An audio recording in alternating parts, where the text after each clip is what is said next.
Good morning mga lalabs. At magandang buhay po sa lahat. Good morning, good afternoon, and good evening. Ngayon po mga lalabs, tayo po ay magluluto ng ginataang tilapia mga lalabs, no? Ito po muna ang ating kasirola mga lalabs. Malinis na malinis po ang ating kasirola, no? Kaya ready to cook na. Excuse me. Tapos yan po ang mga sangkap natin na ilalagay. Bawang, luya, sibuyas, at laurel po. Nandiyan na yung asin, suka. Yung suka natin ay maganda yan dahil apple, at saka paminta po. At ito po yung ating tilapia. Pinili po ito sa American Barracks pero ayaw ko nga sana ito lutuin kasi nagdadait ako pero anong gawin, 'di ba? Sinong kakain, 'di ba mga lalabs, no? 2 tilapia, 3 po iyan. Kaya gagataan po natin para masarap po. Masarap din ipaksiw pero mas gusto ko maalinamnam. Kaya ito po mga lalabs, no? Enjoy lang po tayo. Nakahanda na yung kaserola natin dyan. Yan. Kita-kits mga lalabs. Ito na mga lalabs. Umpisahan na natin ang paglilinis ng ating tilapia.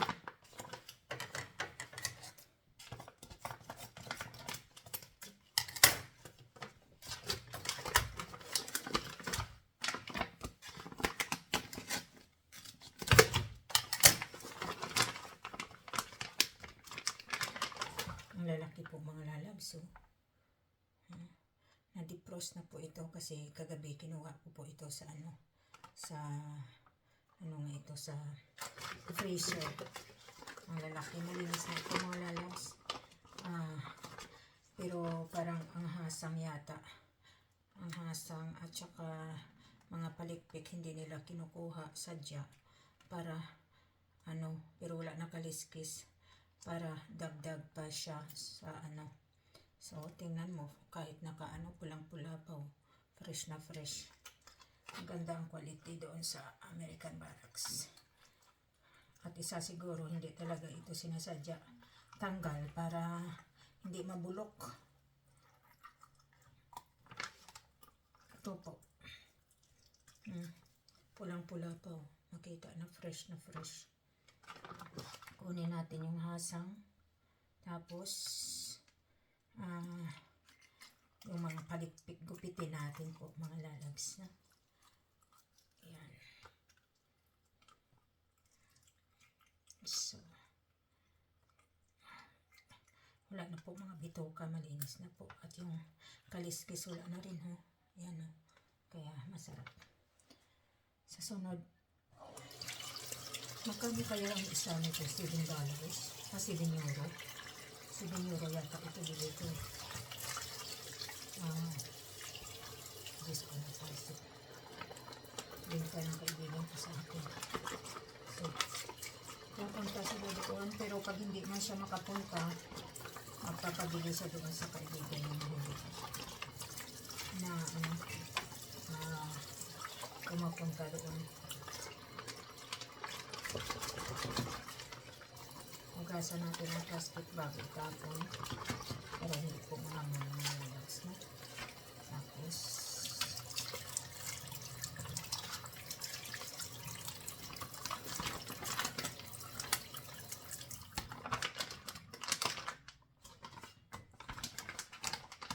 palikpik itapon natin na doon sa labas sa garden. Kaya yan ang mga lalabs. Lagay natin muna dyan. Dito lang pala. Kasi nahugasan naman. Tapos tanggalan natin ang palikpik. Ayan.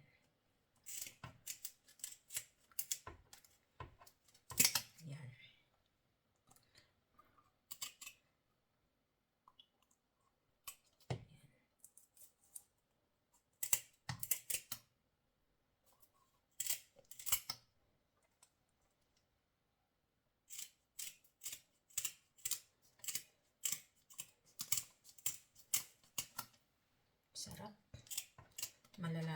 talaga na fresh ka, fresh dahil sa amoy niya din.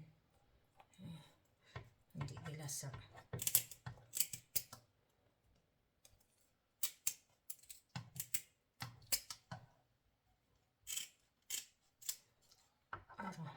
Awa, tigas na to tigas. Hayaan na natin yan.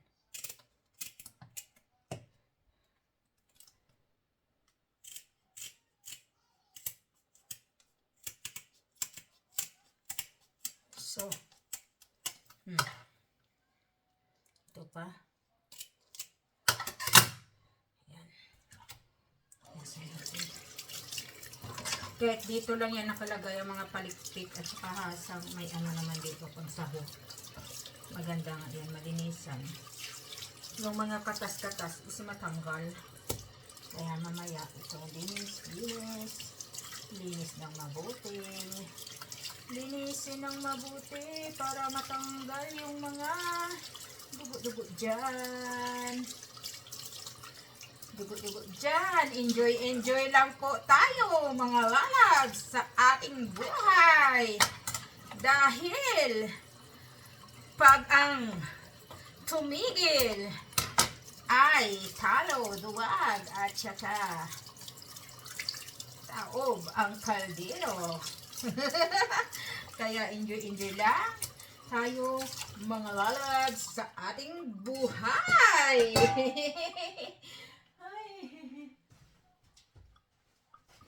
Kaya ito mga lalabs, no?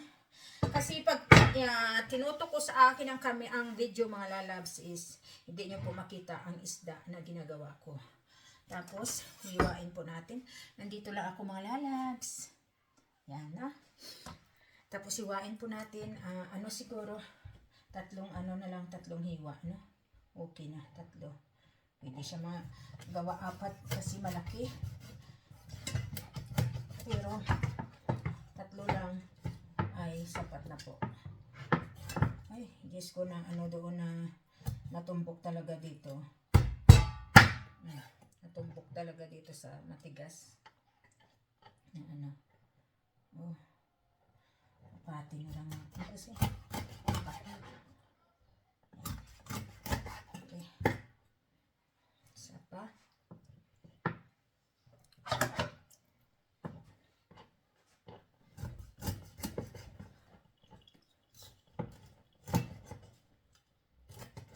Natumbok na naman dito. Nalama na naman sa matigas. Ilang buwan kaya ito may bread. Ayan. No? Ayan natin. Para matanggal lang ang dugo. Ayan. Nagay natin yan. Diba?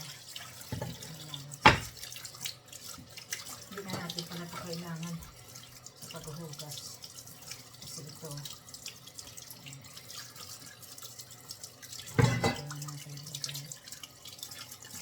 Malinis siya. Grabe. Sarap ito.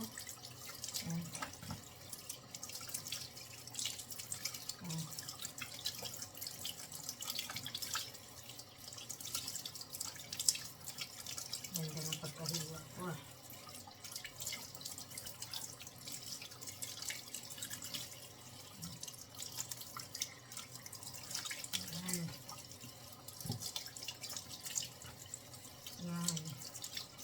Yan. Ganda ng pagkahiwa ko. Diba? Malinis na siya. Wala nang dugo. Diba mga lalabs? Kaya, excuse me. Ito, yung may butas dito para tutulo po siya. No? Lagay muna natin dyan para tumulo. Yan. Dyan. Dyan. At dyan. So, patong natin dyan dahil hugasan naman natin mamaya ang lababo natin pagkatapos natin ng dito. Luto. Sasabunan natin. Kaya ito, mga lalabs, ang ating pamunas ay malinis po iyan. Dahil pag marumi, nilalagay ko po yan sa washing machine. Kaya ito mga lalabs, ito na lang ang gagamitin natin sa paghiwa din ng mga sangkap. Okay? Hindi natin ubusin yung luya kasi marami. Okay, yun.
Kaya ito na mga lalabs. Tapos na po tayo sa paghihiwa ng mga sangkap natin. Bawang, luya, sibuyas at laurel. Tapos ito po ang ating tilapia. Yan po mga lalabs. Mga lalabs, tingnan nyo po yung panahon sa labas ay maganda po. Kaso lang parang nawala yung araw. Pero maganda po. Maganda po mga lalabs ang panahon ngayon. Finally is, diba mga lalabs? Finally is spring, winter is gone. Spring is coming. And then, ano nga ito? Summer. Kaya nga, mga lalabs, no? Yan. Mga lalabs. Kaya ito, dito ko muna ilagay ito. Yan. Diyan ko muna ilagay. Kasi dito ko ilagay yung isda. Diba? Para hindi na magkalat ang langsa. Yan mga lalabs. ulo po ay masarap. Kahit sa anong bagay po, basta ulo ay masarap. Masarap po talaga yung ulo, Diyos ko. Nagtatakam ako basta sa ulo. Makarinig ako ng ulo, mga lalabs. Nagtatakam talaga ako. Iwan ko na lang, oy. Bakit kaya ganun, no? Diba? Kaya yan, mga lalabs, no? Tingnan nyo. Diba? Ganda. Malinis, malinis. Tapos, lagyan natin ng una, luya, bawang, sibuyas,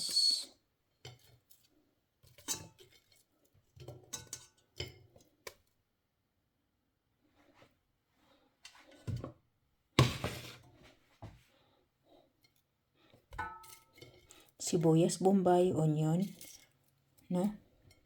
Yan. Ang dami. Dami nito, ah. Tapos laurel. Yan po.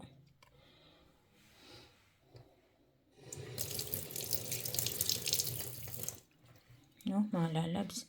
Tapos paminta, suka, asin, at niyog po yung gata natin, no? Kaya,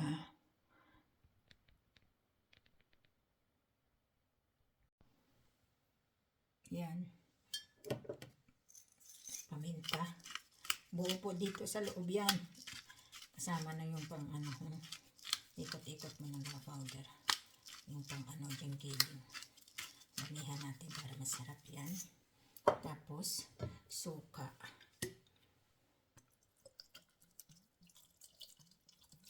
Damihan natin kasi para maasim, masarap.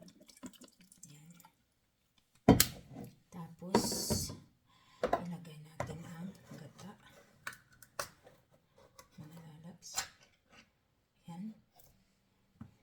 Ilagay natin muna ng asin. Yan. Tapos gata, mga lalabs.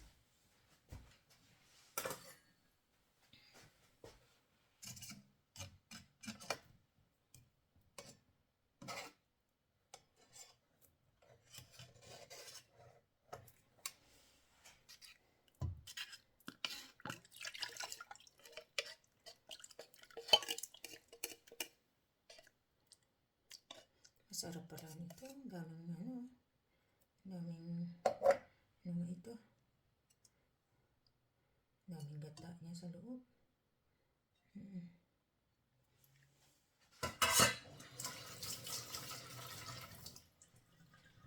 Kakakuha ako ng kutsara.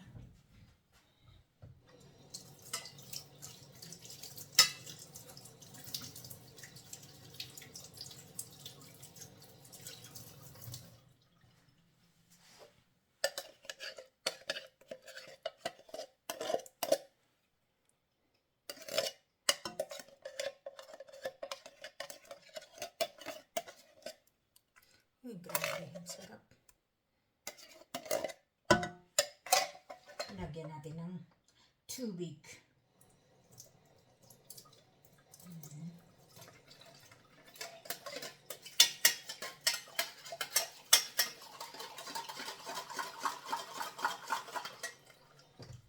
So,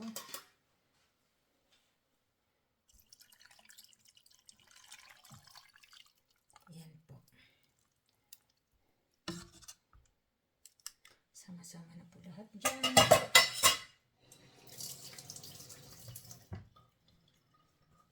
Ito, mga lalabs, tingnan nyo gaano kasarap. Mga lalabs.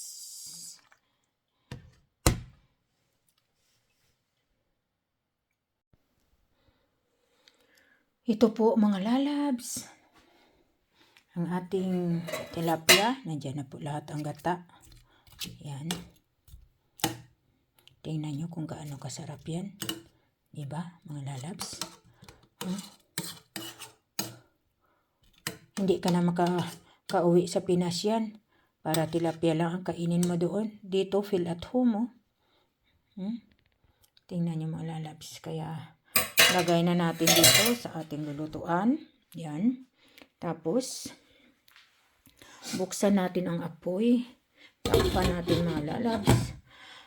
Lutuin po natin yan hanggang sa yung, ano ba yan? Consistence niya. Yung magmantika-mantika na ba mga lalabs, katulad ba sa laing? Oo, mga lalabs, yun no. Kaya, maganda pag ganun na para siya maalinamnam, nagmamantika. Diyos ko, sana all na lang mga lalabs. Update po natin mga lalabs. Tingnan nyo po, ang dami pa pong tubig. Sagata po yan at suka din, hindi lang tubig. Kaya dandahanin lang natin para yung sa baba ay hindi po masunog. Ito mga lalabs, bumubula na po ang lakas. Hinaan po natin. Ito, tingnan nyo po mga lalabs, yan o. Tingnan nyo po, ang sarap po. Pero ianin ko pa talaga yan na ang consistent, yan na yung parang laing ba, magmantika-mantika. Tingnan nyo mga lalabs, ang sarap po, diba? Ito po, malapit na po mga lalabs. Pero ianin ko pa talaga yan, diba? Masarap. Tingnan nyo po mga lalabs ang ang araw dyan. Yan, diba? Kita nyo. Ang ganda ng araw. Ang ganda ng panahon ngayon. Tingnan nyo mga lalabs. Diba? Ganda. Maliwanag na maliwanag. Ito na mga lalabs. Magpi-plating na po tayo. Sarap po. Diba? Nagmamantika na po. Nagiba na ang kulay ng gata. Hindi na puti. Luto-luto na po. Mga lalabs. Kaya magpiplating na po tayo mga lalabs at kakain na po kami.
Tingnan niyo mga lalabs.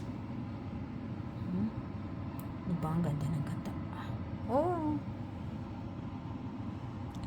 Kaya hanggang dito na lang mga lalabs. Yung ginataang tilapia ko. Dahil gutom na ako. Yan ang natira sa kaldero. At dito naman ang ating plating. Okay mga lalabs. Thank you so much for watching my vlog. For today, ginataang tilapia. Yummy, yummy.